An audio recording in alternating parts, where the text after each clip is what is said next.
Hi friends, அனைவருக்கும் வணக்கம். நிறைய பேருக்கு தெரிஞ்சிருக்கும், சில பேருக்கு தெரிஞ்சிருக்காது. அவங்களுக்காக சொல்கிறேன். இது சுவரொட்டிங்க.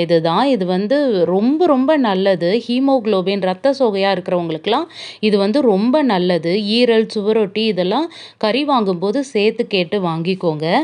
வேக வைக்கும்போது எல்லாத்தையும் சேர்த்து வேக வச்சுக்கோங்க. நான் அப்படி தான் பண்ணுவேன். சில பேர் தனியாகவும் பண்ணுவாங்க.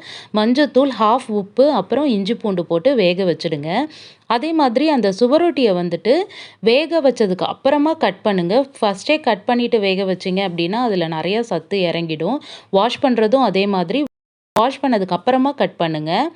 நான் ஈரல், சுவரொட்டி இது எல்லாத்தையும் போட்டு தனியாக பெப்பர் ஃப்ரை மாதிரி பண்ணியிருக்கிறேன். அப்புறம் மிச்ச கறி எல்லாத்தையும் எடுத்து குழம்பு செஞ்சுருக்கிறேங்க. இது ரெண்டுத்தோட லிங்க்கும் நான் டிஸ்கிரிப்ஷனில் கொடுத்துருக்குறேன். போய் பார்த்து கண்டிப்பாக ட்ரை பண்ணி பாருங்கள் ஃப்ரெண்ட்ஸ். செம்ம டேஸ்ட்டாக இருக்கும். சேனலை சப்ஸ்கிரைப் பண்ணிக்கோங்க ஃப்ரெண்ட்ஸ். தேங்க்யூ.